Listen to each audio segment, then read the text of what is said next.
என் மனைவிக்கு எனக்கு ஒரு பெரிய கேள்வி. வாழ்க்கையை அர்ப்பணிச்சு இவ்வளவு தியாகத்தோட சரியா தூக்கம் கிடையாது.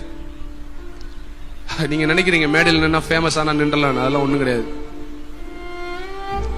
எவ்வளவு வழியில வரணும் தெரியுமா? எவ்வளவு பேக் ஸ்டாபிங்ஸ். பணம் அப்படி கொட்டி கிடக்குன்னு நினைச்சீங்களா? கையில 10 ரூபாய் இல்லைனாலும் வெளியில கோடி கணக்கில் பேசுவேன். ஃபெய்த் இன் காட், அவரை மாத்திரம் நம்பி ஓடிட்டே இருக்கிறோம். இவ்வளவு எதிர்ப்பு வந்துச்சு. காலையில ஒரு 3 மணி இருக்கும், குவைத்துல என் ஒய்ஃப் பெட்ல புரண்டு அழுது சொல்றா, these people are not humans. வந்த வாட்ஸ்அப் வீடியோ, வந்த யூடியூப் வீடியோ மத்தவனுக்கு ஃபார்வர்ட் பண்ணும்போது இன்னொருத்தனுடைய வாழ்க்கை சம்பந்தப்பட்டதுன்னு உணர்வு கூட இல்ல. I'm sorry for being emotional. I cannot see such hypocrites and Pharisees and Sadducees living on this land anymore. We are not here to kill them, but let us help them to understand Christ is the only King of Kings.